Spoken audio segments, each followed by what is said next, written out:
Lundi 18 juin 2018, ici Éric Latour et bienvenue à Saint-Jean-sur-Richelieu.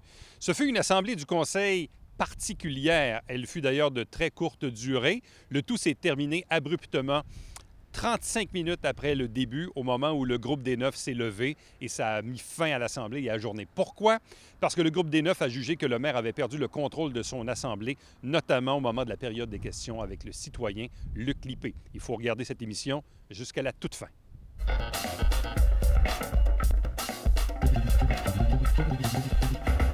C'est moi qui ai mis mon veto sur cette résolution-là, qui est la résolution qui visait à se prévaloir de l'article numéro 16 du contrat de travail de M. Guy Grenier, mon chef de cabinet, afin de permettre le paiement à l'employé d'une somme globale équivalent à 6 mois de salaire majoré des avantages sociaux. Donc, est-ce qu'on a un proposant? Oui, M. Berthelot? Alors, je propose que les attendus de la résolution 2018-06-413 fassent partie intégrante de la présente résolution, de ne pas entériner le document du 30 mai 2018 intitulé « Entente et transactions », d'aviser sans délai l'employé portant numéro 00789 que, sous toute réserve, sans aucune admission, la Ville se prévaut par la présente de l'article 16 de son contrat de travail intitulé « Résiliation du contrat », d'autoriser le paiement immédiat à l'employé d'une somme globale équivalent à 6 mois de salaire plus les avantages sociaux prévus au contrat, de demander au greffier de la Ville de transmettre immédiatement copie de la présente résolution au dit employé à la Direction des ressources humaines et à la Direction des finances pour qu'il donne suite à la présente. Appuyeur? J'appuie. Madame Patricia Poisson appuie. Quelqu'un demande le vote? Je demande le vote. Monsieur Yann Landlois demande le vote. Monsieur Berthelot, voulez-vous nous expliquer pourquoi il faut réadopter cette résolution? Monsieur le maire, le débat a été fait à la dernière rencontre, alors je pense que non, je réserve mon droit de dernière intervention. Parfait. Je vais vous expliquer, moi, pourquoi je vais voter contre cette résolution-là et pourquoi j'ai apposé mon droit de veto. Donc, voilà, ce soir, nous en sommes à la 6e fois que le conseil municipal vient congédier, sans aucune raison, Guy Grenier, mon chef de cabinet. Comme vous savez, la municipalité de Saint-Jean a été déboutée, non pas une fois, mais 2 fois devant les tribunaux, devant la Cour supérieure du Québec. Et malgré cela, malgré le fait qu'on s'est fait débouter 2 fois, le conseil municipal a imaginé une nouvelle stratégie, une nouvelle manœuvre pour empêcher la réintégration de Guy Grenier. Donc là, on veut se prévaloir de la cause de résiliation de M. Grenier dans son contrat. Mais il y a un problème qui persiste. Il n'y a pas aucune raison qui justifie le congédiement de M. Grenier. Et en plus, M. Grenier est déjà devant les tribunaux pour contester son congédiement, qui est un geste arbitraire, partisan et illégal. Selon mon estimation, il y a déjà beaucoup de frais d'avocats qui ont été engagés. Je vous le dis, là, selon mon estimé, là, quand ce combat-là va se terminer, ça va coûter au bas mot 1,5 million aux contribuables joannais. Ce soir, on aurait eu la chance de mettre fin à ce conflit-là, de calmer un peu le jeu à la table du Conseil, mettre fin aux honoraires d'avocats exorbitants. J'en ai appelé à mes collègues. D'ailleurs, j'ai contacté M. Gendron m'avait suggéré de l'appeler pour essayer de le convaincre. C'est ce que j'ai fait. Malheureusement, M. Gendron n'a même pas accepté de me retéléphoner. Aucune ouverture. Tu sais, dans le fond, on aurait pu ce soir, justement, calmer le jeu, mettre fin aux hémorragies, mais dans le fond, c'est quoi? C'est ça leur intention? Peut-être pas. Peut-être que leur objectif, c'est justement de continuer à payer plus d'honoraires d'avocats et d'épuiser financièrement Guy Grenier. On se retrouve encore, comme M. Bessette disait, devant une situation de David contre Goliath. Donc, le groupe des Neuf, non seulement ils ont privé injustement Guy Grenier de son emploi, mais ils ont aussi porté atteinte à sa réputation en laissant sous-entendre qu'il avait commis des fautes graves. Donc, je suis désolé, mais ceci est complètement diffamatoire et je vais exiger que la réputation de M. Grenier soit rétablie dans les plus brefs délais. Je vais voter contre la résolution.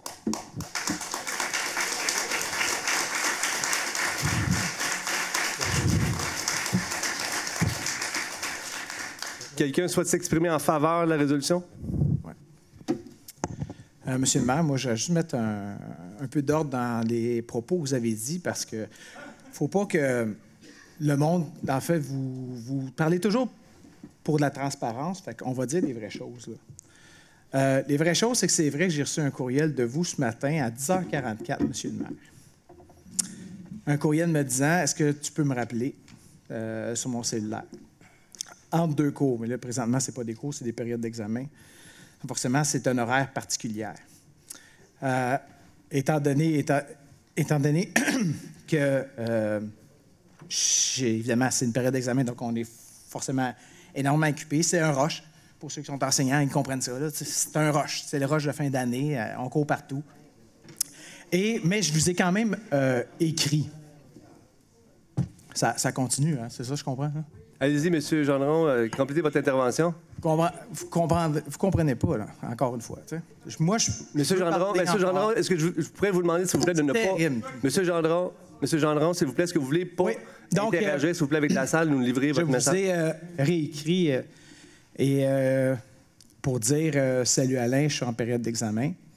J'ai eu le message, par contre, de Mme Marcoux, qui avait envoyé un courriel également, pour nous parler de justement ce que vous avez discuté plus tôt aujourd'hui, parce que vous avez tenté de téléphoner quelques personnes. J'ai eu aussi le message de Mme Marcoux, comme quoi vous vous êtes parlé ce matin. Si tu veux, Alain, discuter d'un autre sujet que celui abordé avec elle, je tenterai de te rejoindre avant 17h. Sinon, je suis du même avis que cette dernière sur l'idée débattue avec elle plus tôt aujourd'hui. Donc, c'est sûr... En plus, tu me confirmes, dans le fond, Alain, je m'excuse, monsieur le maire, vous me confirmez que c'était pour ça. Et mon message est clair. C'est vrai? Le message est assez clair. Si tu veux parler d'autre chose, j'ai pas de trouble. Mais je tiens mon point avec Mme Marcoux. Donc, de dire que j'ai pas rappelé et que j'ai pas de signe de vie, c'est un petit peu insultant. Là. Et je vous ai répondu ensuite. Et ensuite, peux-tu m'appeler, s'il te plaît, sur ton heure de dîner? Et comme je n'ai pas accès à mon ordinateur, sur l'heure du dîner, on court à droite puis à gauche. J'ai vu le message, il était 4 heures cet après-midi. OK. Donc, malgré que ça nous déplaise, c'est quand même la vérité. Parfait, donc c'est tout? Monsieur le maire. Merci, M. Gendron. Juste un instant. Est-ce que quelqu'un souhaite s'exprimer contre la résolution? Moi, Monsieur le maire, je veux juste vous demander, j'ai discuté avec vous en plénier de l'ordre pendant les réunions. Vous venez de demander à M. Gendron de ne pas interagir avec la foule. S'il vous plaît. Mais pourriez-vous demander à la salle de faire la même chose avec les élus, s'il vous plaît? Merci, Mme Marcoux. Est-ce que quelqu'un souhaite s'exprimer contre la résolution? Je vais m'exprimer contre la résolution. Oui, c'est ça. Je ne sais pas, j'ai l'impression que j'aurais dû enregistrer tout ce que j'ai dit à chaque fois. Écoutez, c'est spécial dans des situations comme ça que chacun se braque de son côté sans pour autant arriver avec un peu de conciliation. Tu sais, je veux dire, si on recule dans le temps, on disait tantôt David contre Goliath, je pense que je l'ai répété, vous m'avez entendu régulièrement. La ville contre un simple citoyen, oubliez ça. C'est sûr et certain que la ville n'a pas de fonds, n'a pas rien. Puis à partir de là, c'est tout le temps une position excessivement ferme de la part de la ville. Puis il n'y a rien là-dedans au niveau conciliation. Fait que tu ne peux pas voter pour ça, de un. Puis ça va me faire... je me sentirais tellement mal à l'aise. Puis je trouve ça vraiment un peu spécial ce qui se passe ici à Saint-Jean, que 9 conseillers se braquent derrière une décision là-dedans. C'est pas très, très, très sain. Et ça l'augure vraiment pas... Hein? S'il vous plaît, s'il vous plaît. Ça l'augure vraiment pas très bien pour le prochain temps. Donc j'espère que les façons de faire vont changer avec le temps. Merci, M. Landlois. Est-ce que quelqu'un souhaite s'exprimer en faveur de la résolution? Oui, moi, j'aimerais m'exprimer en faveur. Madame Mélanie? Je trouve qu'on donne 6 mois de salaire à un employé qui a travaillé 5 mois et demi à peine. Je pense qu'il est parti 2 semaines en Europe là-dedans. Mais ça, c'est étant dit, c'est pas grave.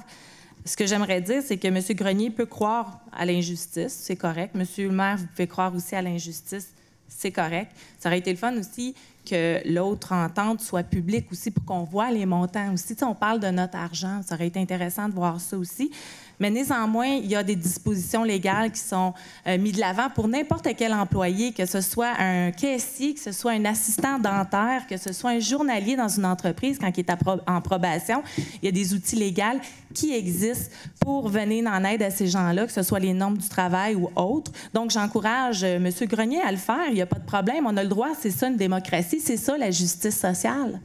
Donc là, je pense que la tribune au municipal, comme ça fait quoi, 2 mois là, qu'on parle de ça? Je pense que c'est assez. Je pense que ce débat-là, on peut peut-être aller le faire ailleurs. Sans place publique, on devrait peut-être laisser place à des projets porteurs pour notre communauté. Puis on viendra vous faire le bilan avec le compte-rendu suite à ce que ce débat-là soit fait dans les tribunaux, peu importe où ce qu'on peut décider, où ce que ça va se faire, ce débat-là. Mais je pense qu'il faut sortir du public. Il faut sortir du municipal là, puis se concentrer sur des projets pour les citoyens.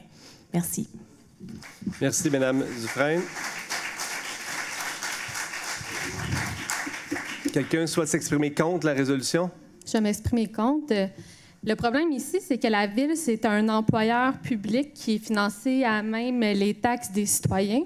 Alors, on ne peut pas vraiment sortir le débat de l'hôtel de ville, tu sais. Ça se passe ici, puis comme un important employeur de Saint-Jean, on s'attend quand même à ce que, justement, on parle de normes du travail, mais peut-être qu'on les applique avant, mais pas après, pour aller dire à quelqu'un, mais va te défendre, tu sais, à cette heure que je t'ai congédié injustement. Fait qu'en fait, moi, c'est un peu ça. Tu sais, on peut bien débattre sur l'argent. Ce qu'on oublie, c'est le préjudice qu'on a causé à une personne qui faisait son travail. Là, on veut revenir avec une clause, mais si c'était vraiment ça le problème, qui faisait pas bien son travail, on s'en serait servi au début, pas à la fin, quand il n'y a plus rien qui fonctionne. Fait que moi, c'est ce que je déplore. Puis je pense que c'est dommage que politiquement, on s'attaque à une personne. On peut s'attaquer à des idées, on peut faire des grands débats, on peut être dur avec des idées, mais pourquoi qu'on sacrifie une personne pour pouvoir gagner à quelque part politiquement? Bien, moi, j'ai bien de la misère avec ça. Puis c'est à ça qu'on assiste aujourd'hui. Puis moi, je vais voter contre la proposition.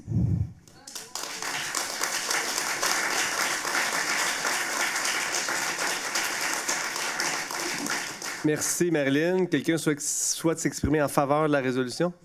Moi, je vais m'exprimer en faveur, Monsieur le maire, pour les raisons suivantes. Je trouve ça un petit peu déplorable que vous émettez des commentaires autant que ça va coûter 500 000 $, un demi-million. On est à 30 000. Je pense qu'il y a une marge entre les deux. Mais si on veut faire peur Qu'est-ce que vous dites, 30 000? On est à peu près à 30 000, je pense, de négociation. 30 000? Non, beaucoup plus que ça. C'est ça. Bon, moi, ce que je veux vous dire, c'est que je pense que vous exagérez tout le temps. Puis, vu que c'est mon mot, j'aimerais ça ne pas être interrompu. Merci. Alors, je pense que tant qu'on essaie de faire peur aux gens, ça va être ci, ça va être ça, puis d'amplifier les choses, bien, je pense pas que c'est une manière, moi, de diriger une ville. Quand on parle de coalition, on est arrivé avec une entente qui était faite, qui était valable si le conseil municipal était d'accord. Le conseil municipal en a décidé autrement. Nous sommes revenus avec une autre offre. L'offre, c'est le contrat que M. Grenier avait signé. M. Grenier était d'accord en signant son contrat de travail pour un 6 mois d'avis s'il quittait. On lui offre ce qu'il a signé, ce qu'il a voulu. Puis là, on essaie de nous faire porter l'odieux qu'on a mis quelqu'un dehors, qu'on l'a privé de salaire. Il y a 6 mois de salaire, il n'a même pas travaillé 6 mois pour la Ville. Des raisons administratives pour des emplois, là, si vous travaillez au privé, il y en a plein. C'est pas obligé d'être un voleur, tu n'es pas obligé d'être un tueur. Mais il y a des raisons administratives qui font en sorte que des gens qui ne sont plus là. Mais je pense que de là à dire et de porter l'odieux de ça, moi, je commence à être un petit peu tannée. M. Grenier avait un emploi avant. M. Grenier était candidat pour M. Laplante dans le district 1. Il a perdu ses élections contre Mme Dufresne. Qu'est-ce que vous voulez que je vous dise? On y trouve un emploi ici par son ami, mais là, c'est pas ça qui arrive. Nous, on n'est pas d'accord. Pour les raisons qui ont été nommées dans les avis juridiques. Donc, Moi, Madame Poisson? donc, c'est pour ces raisons que je pense que je suis pour cette résolution. Et si ça fait 6 fois que le dossier passe, c'est parce que ça fait 3 fois là, que vous allez en arrière de nous puis vous faites différemment de nous. Bon, ben c'est ça. On va revenir à la charge. Merci, Madame Poisson. Quelqu'un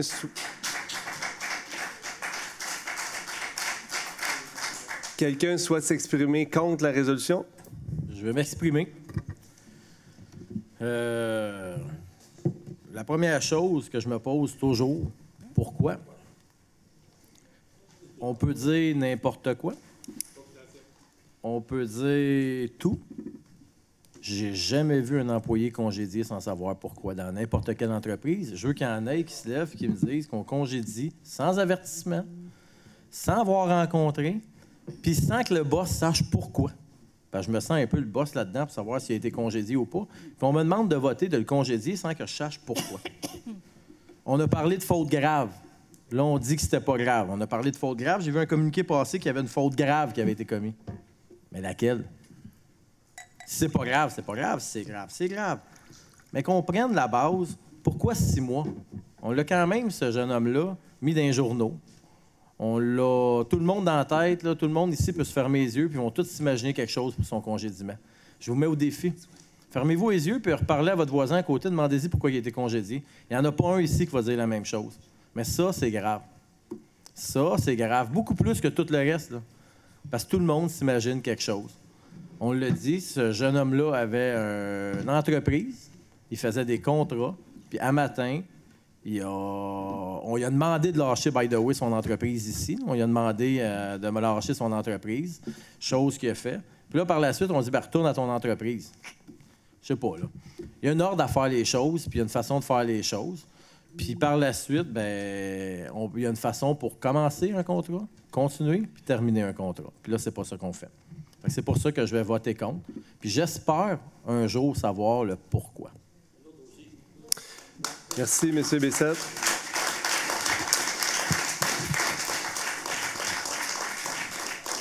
Quelqu'un souhaite s'exprimer en faveur de la résolution? Monsieur le maire. Monsieur Fontaine? Oui. Bien, au fond, le 4e-5e intervenant, fait que je ne vais pas commencer à répéter tout ce qui s'est dit.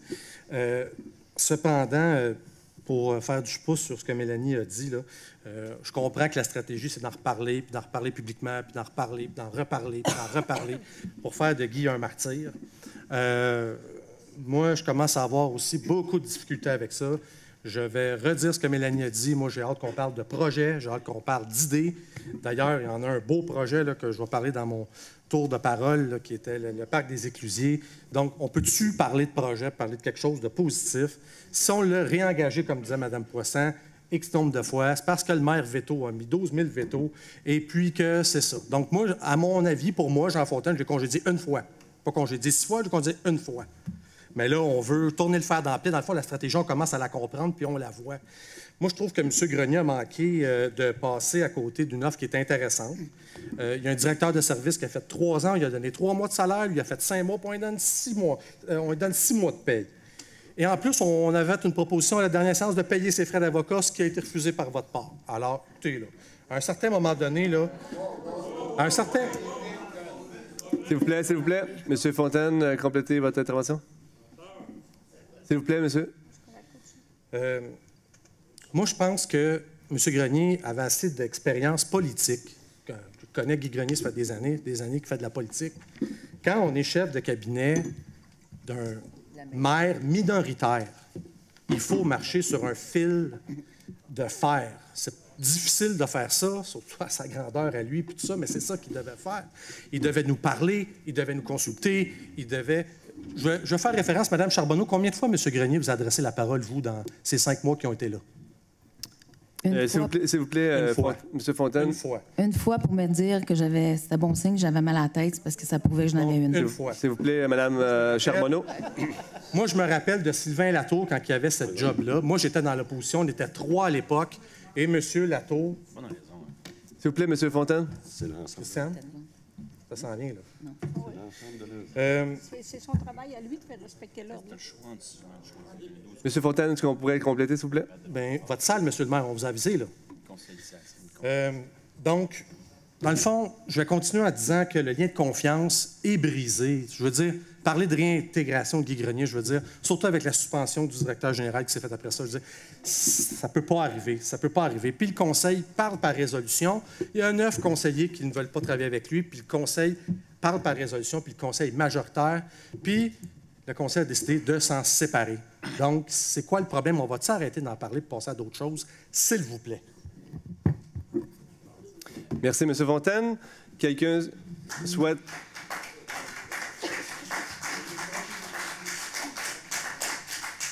Quelqu'un d'autre souhaite s'exprimer en faveur de la résolution?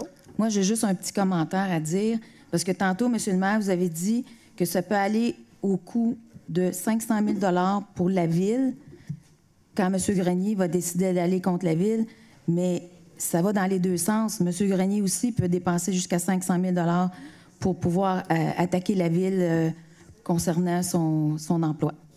Madame Senneville, on passe au vote. Mélanie Dufresne. Pour. Justin Bessette. Contre. Michel Gendron. Pour. Jean Fontaine. Pour. François Auger. Pour. Patricia Poisson. Pour. Christiane Marcoux. Pour. Marco Savard. Pour. Yvan Berthelot. Pour. Yann Landlois. Contre. Claire Charbonneau. Pour. Marilyn Charbonneau. Contre. Monsieur le maire. Contre. Donc, 9 contre 4. 9 contre 4, la résolution est adoptée.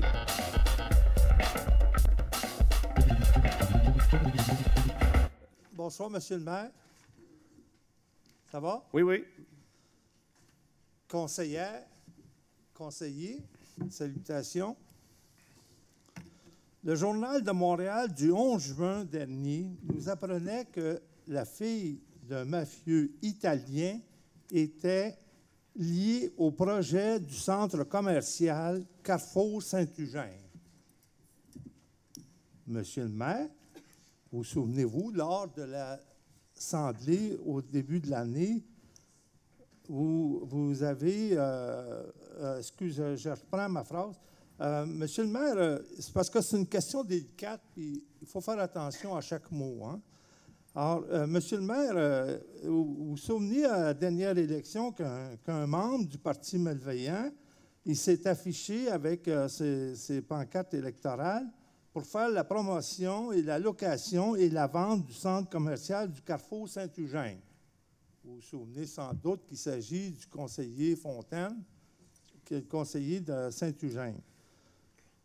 Monsieur le maire, je me souviens que, puis je reviens sur ce point-là tantôt, moi, monsieur le maire, je me souviens qu'en début d'année, vous avez proposé un nouveau code d'éthique, beaucoup plus sévère que l'ancien, et qui forçait les conseillers à dévoiler leurs relations avec les différents lobbyistes. Je me souviens aussi que le conseiller de Saint-Eugène, M. Fontaine, s'est objecté avec véhémence au dit code d'éthique. C'est important, un code d'éthique, là. Ce n'est pas des papiers écrits sur une feuille, là. Alors, monsieur le maire, vous aviez l'intention de rendre les choses beaucoup plus transparentes. Alors, certains, en commençant par M. Fontaine, sont objectés à votre code d'éthique. Le conseil avait finalement décidé d'adopter l'ancien code d'éthique. C'est ça, de rejeter le faute, finalement. Alors, monsieur le maire, ma question s'adresse au conseiller Jean Fontaine de Saint-Eugène.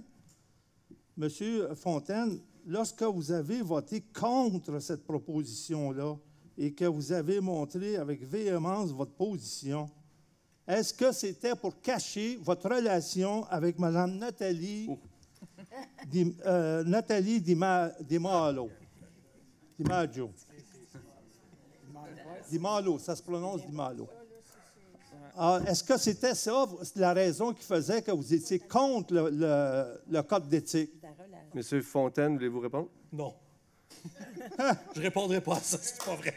Monsieur Fontaine, avez-vous déjà rencontré ou échangé avec Mme Nathalie Di Maolo? Jamais. Vous n'avez jamais rencontré? Jamais. Ah bon. Monsieur Fontaine, lorsque vous avez décidé de faire la promotion et la location et la vente du centre commercial du Carrefour Saint-Eugène sur vos affiches électorales, saviez-vous que le principal actionnaire du projet était Nathalie Di Maolo? Oui. Vous le saviez. Vous ne l'avez jamais rencontrée? Non. Vous ne la connaissez pas? Non. Mais Monsieur Fontaine, savez-vous qui était... Monsieur Lippé, oui, Monsieur Fontaine. Monsieur Lippé, je vais vous le dire... Non, c'est à mon tour de parler. Je vais vous le dire pourquoi que je... Monsieur Lippé, juste un instant. Je vais vous le dire pourquoi. Parce que mes gens de Saint-Eugène, là, que ça fait 12 ans que je représente, sont tannés de traverser la ville pour une vis, un clou, un marteau, pour payer un piment à 6 piastres, sont tannés de faire ça. Ce qu'ils veulent, ils veulent des commerces de proximité et je me bats pour ça. Qui est le propriétaire du terrain, je le savais, mais pour moi, ça m'importe un peu. Moi, ce qui m'importe, c'est qu'on ait des commerces de proximité pour servir ma population, parce que moi, je travaille pour ma population puis pour mes citoyens. C'est la seule raison, M. Lippé. Puis où est-ce que vous en allez? Vous en allez pas à bonne place, à mon avis. OK, merci. Okay. Donc, quand vous entendez le nom d'Imalo, M. Fontaine, oui. Vous ne savez pas pantoute de quelle dynastie on parle. Oui, je sais. Oui, très bien. Merci, M. Lippé. Est-ce que j'ai fini mon 5 minutes? Ça achève. 30 secondes. Ça achève. Alors, moi, M. le maire, je voudrais m'adresser à mes concitoyens. Vous êtes là. Alors, moi, j'aimerais vous dire qu'il se passe des choses pas clean, pantoute dans votre ville. Les lobbyistes, le soir de l'élection, ils ne ferment pas le bureau. Ils continuent de gaver le fonds électoral qui est à sec. Et à ce moment-là, on se ramasse avec un parti majoritaire qu'on appelle le parti malveillant. Mesdames et messieurs, mes concitoyens, le maire il est coincé avec une majorité qui est contre lui. Maintenant, vous avez un rôle à jouer. Sortons dans la rue et envoyons un message clair au groupe majoritaire qu'on appelle les malveillants et disons-leur qu'il faut qu'ils trouvent le reculon, comme Jean Charest a trouvé le reculon devant les étudiants. La même chose s'est produite pour le mont Offord. Les citoyens sont sortis dans la rue, puis Charest a trouvé le reculon. Je vous invite à aider ses conseillers à trouver le reculon, parce qu'on n'accepte pas, on n'acceptera jamais. Merci. On n'acceptera jamais que les espaces verts... Merci, monsieur.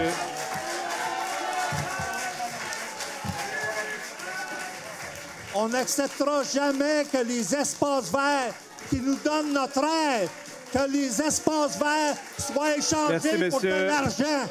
Monsieur le maire, l'argent, ça ne se respire pas. L'argent ne se respire Monsieur Lippé. pas. Merci, M. Lippé. Merci, monsieur le maire. C'est terminé. Maire, on vous avait avisé en plénier, quand vous serez capable de faire votre travail, de faire respecter l'ordre, on reviendra siéger.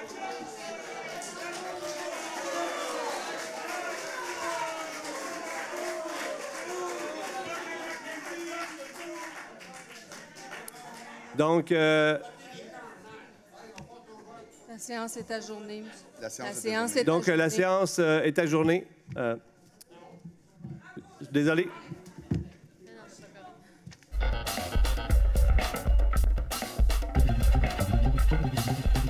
Merci d'avoir été là. On se fixe rendez-vous la semaine prochaine alors que nous allons vous présenter de nouveaux extraits, mais cette fois de la séance de travail extraordinaire portant sur l'adoption du PTI, le programme triennal d'immobilisation. Entre-temps, si vous désirez nous joindre, faites-le par courriel, Éric Latour en un mot, à commercial tvhr9.com.